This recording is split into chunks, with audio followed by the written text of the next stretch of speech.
Good morning, everyone. My name is Miss Jean, and I am here again today to tell a Godly Play story to you. The first thing we're going to do is make sure we're ready.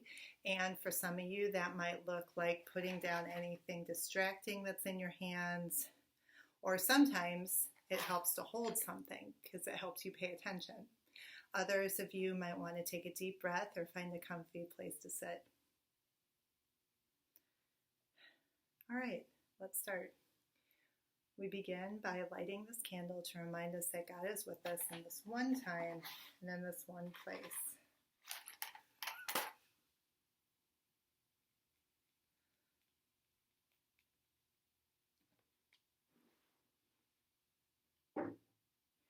We'll put that up there so we're safe from the flame. Now I'm going to tilt the camera down so you can see as I start to bring out the elements of the story. After many years, a new Pharaoh ruled. He did not remember what Joseph had done for Egypt.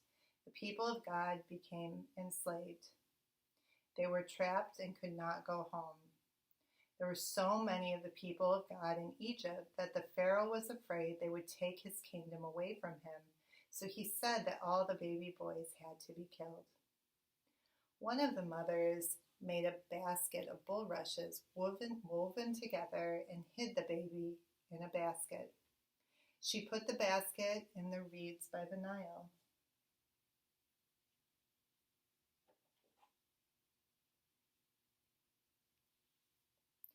The daughter of the Pharaoh found the basket. She named the baby Moses and raised him in the palace.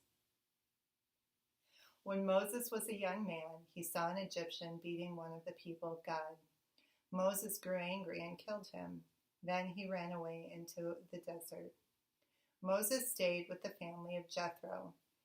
He married Zipporah, one of Jethro's daughters, and became a shepherd. He lived there for 40 years.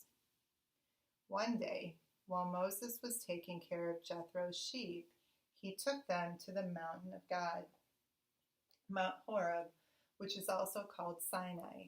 Suddenly, he saw a bush that was burning, but it did not burn up.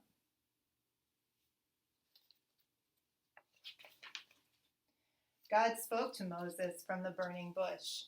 God told Moses that the cries of the people of God in Egypt had been heard. Moses was to go and set the people free. Moses said, "But who am I to do such a thing?" God said, "I will be with you." "What is your name?" "My name is Yahweh. I am who I am." "Can't you send someone else?" "Aaron, your brother, will go with you. He will speak for you." So Moses went back to Egypt to tell the Pharaoh to let his people go. Moses went many times to the Pharaoh to tell him to let God's people go, and many times the Pharaoh said no. Terrible things happened in the land of Egypt. Finally, the Pharaoh said yes. God helped Moses lead the people through the water into freedom.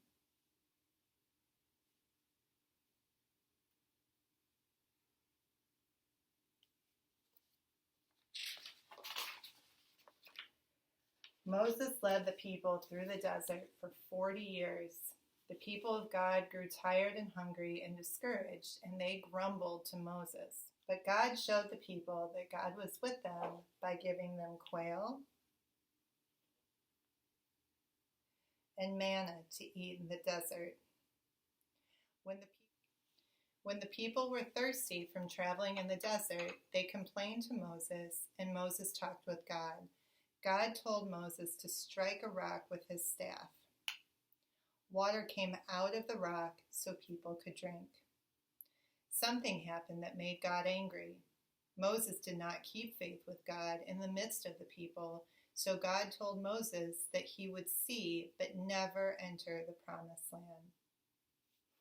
The people were free, but they didn't know the best way to go. With God's help, Moses led the people to God's mountain, Mount Sinai, where God had spoken to him from the burning bush. And Moses went up on the mountain to talk with God.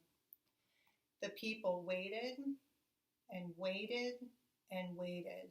Moses was gone a long time.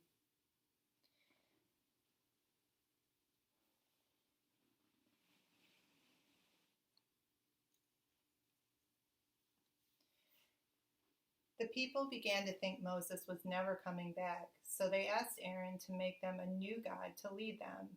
Aaron took all of the gold the women were wearing and melted it. Then he shaped the melted gold into a calf. He gave the calf to the people, saying, "Here is your God." And the people built an altar and worshipped the golden calf. Moses came down from the mountain. His face was shining. He carried the 10 best ways.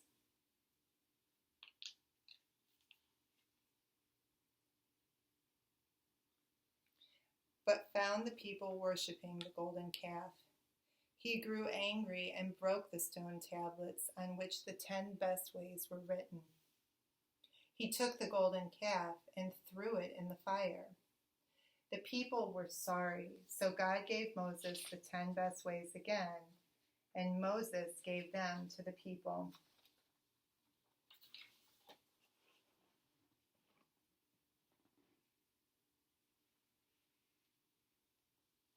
God told Moses to have the people make a box called an ark to hold the 10 best ways. The box was covered with gold, and it had poles on the sides so the people could always carry it with them wherever they went. God told Moses how to make a tent called a tabernacle for the ark.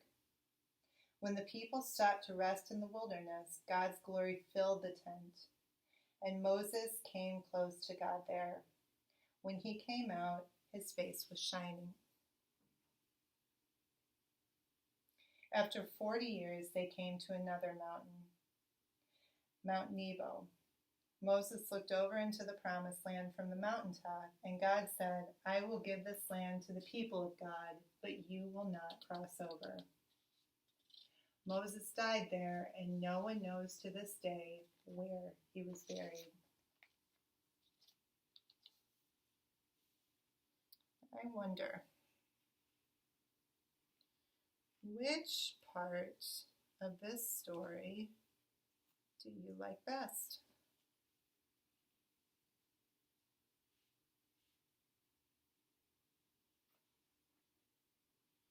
I wonder what part is the most important.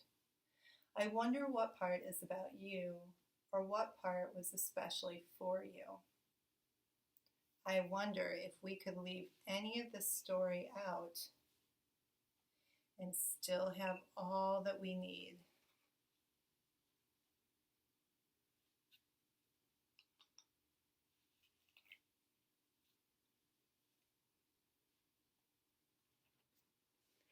Thank you for listening to the story of Moses today. I hope you have a wonderful week, and I look forward to seeing you again soon.